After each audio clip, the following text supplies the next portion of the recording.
News.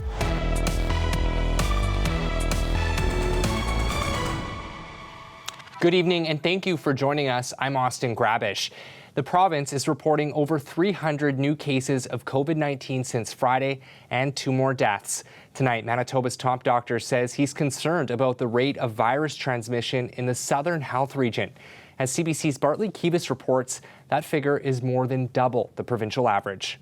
Manitoba hasn't seen numbers like this for 3 months. The last time we had more than 300 cases over 3 days was during the last week of June, when we were still coming out of the pandemic's 3rd wave.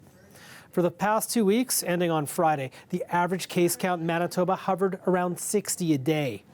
Now that 7-day average is now 81 cases a day. The Southern Health region is responsible for almost half of the new cases in Manitoba, even though it only makes up about 15% of the population. The COVID infection rate in Southern Health is 5 times what it is in Winnipeg.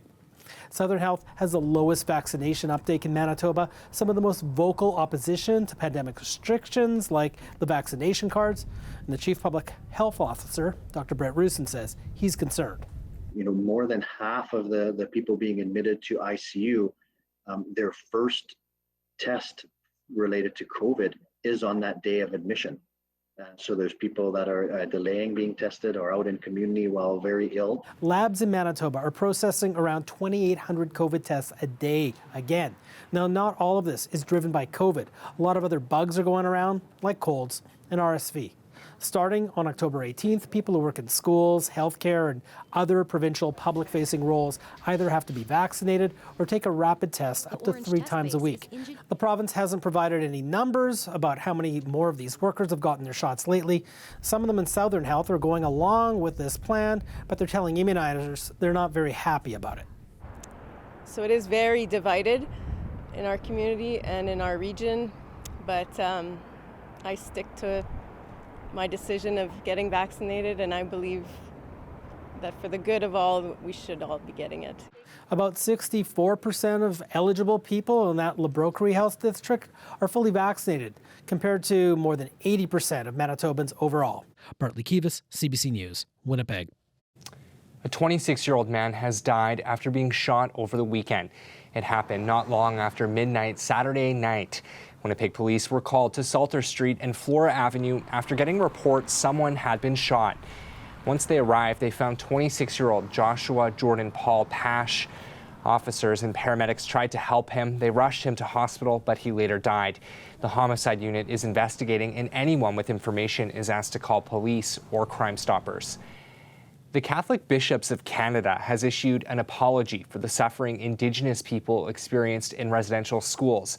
But some survivors are wondering why now, and as CBC's Holly Carrick shows us, they're asking what happens next. It means nothing to me as a survivor. It's an apology that rings hollow for this residential school survivor.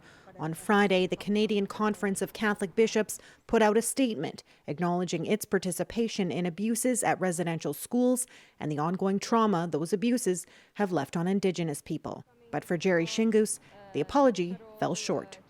They should have had the residential school survivors present when they made that apology instead of making a public statement, because it would have meant a lot to us. Like reading it and seeing it in the media doesn't mean nothing to me. The apology came after a yearly meeting of bishops across the country. I understand that some might think that it's late and maybe not sufficient, but we just hope in goodwill that it will be received and we can begin, as I say, to mend and to restore those relationships. The Manitoba Métis Federation agreed that Catholic organizations have had many years to apologize for their role in the residential school system, but said it's never too late for an apology. It's an important step, a strong position, a foundation towards reconciliation, and to ensure that we move forward in this terrible part of our history. Both the MMF and Shingus say the apology needs to be followed with action. The Archdiocese of St. Boniface says here in Manitoba, Catholic churches will fundraise and will work with Indigenous communities to determine what's needed. Circles of reconciliation, working together in advocacy for water, for employment opportunities. But first, he says, both those who attend and lead the Catholic Church must continue to be educated. There's still a lot of misunderstanding, mistrust, racism. Not everybody is on board. Along with the apology, bishops agreed to hand over all records that could help in finding those buried in unmarked graves. Holly Carrick, CBC News, Winnipeg. Coming up on Thursday, CBC brings you a 1-hour commercial-free special honoring the stories and perspectives of Indigenous peoples affected by the tragedies of the residential school system in Canada. Anook singer, songwriter, activist, and documentarian Lisa P. hosts the special, which includes musical tributes and ceremonies from Indigenous communities. Watch the National Day for Truth and Reconciliation special Thursday at 8 p.m. here on CBC TV or on the CBC Gem app. You can also tune in to CBC Radio or listen on the CBC Listen app. 2 men have been charged with stealing money from a progressive conservative constituency association. The PC party says a significant amount of money may have been misappropriated from the Waverley Constituency Association in South Winnipeg in 2017 and 2018. The PCs say bank records appear to have been changed by the association's outgoing president and treasurer at the time. The party says the bank records led to incorrect financial filings with Elections Manitoba. 2 men have been charged with theft over $5,000, although an exact amount is not specified. Both are due in court in early October. The PCs say Elections Manitoba found no liability on the part of the party. Manitoba's Commissioner of Elections said in his latest annual report there were financial irregularities by the president and treasurer of a constituency association, but his report never mentioned which party. Still ahead, weather specialist Marjorie Dowhouse has her 7-day forecast for you. We're back in 60 seconds. This weather update is brought to you by Capital, Winnipeg's trusted Ford Lincoln dealership. Well, we're in store for a beautiful evening tonight here in Winnipeg. We're looking at a clear sky overnight. 13 degrees is our overnight low. Wind out of the south at 30. That wind will start to diminish as we head into the morning period. You can see they're out of the south at about 10. Sunny at around 8 o'clock will feel like 14 degrees. And tomorrow is a hot and humid day here in Winnipeg and much across the south. We're looking at a high of 29, sunny sky.